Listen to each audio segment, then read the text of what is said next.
Jack also has a gym, Shire Fit. And so I wanted to ask you a few questions about leadership. Mm. Do you feel that's a skill that can be trained?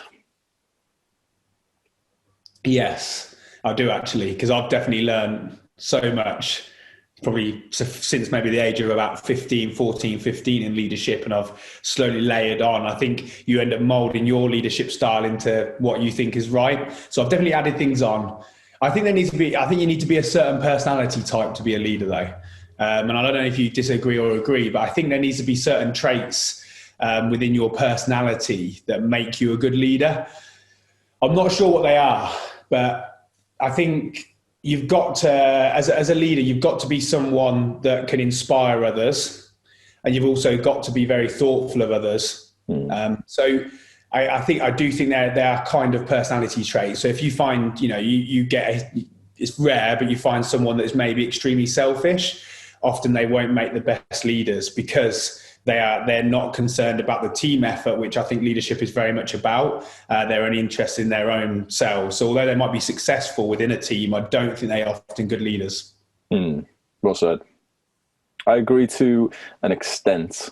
I think that the ability to take that responsibility onto yourself and then to try and disperse it amongst your subordinates, in a fancy way of saying it, is, for example, this book right here, How to Win Friends and Influence People by Dale Carnegie. So you said to be able to inspire others.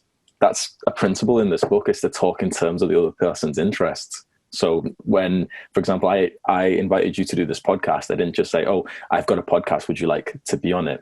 I put it into your interest and I said, I'll be able to shout out your fundraiser.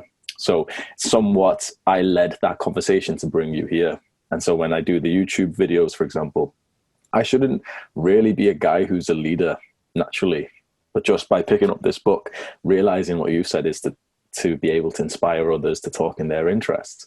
I've been able to convince a lot of guys to start meditating, to start journaling, to start being active in their self-improvement, to better themselves, just because I said, okay, here's my story.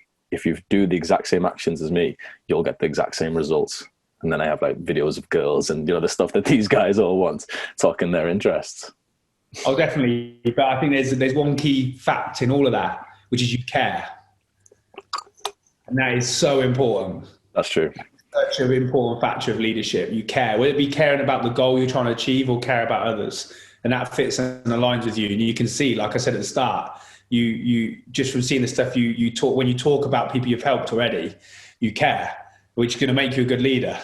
And you, because of that, you care because you're reading those books. I've read that book, and I know you'll be reading probably books that I've read before as well. And that's all because you care and want to learn and get better. That's true.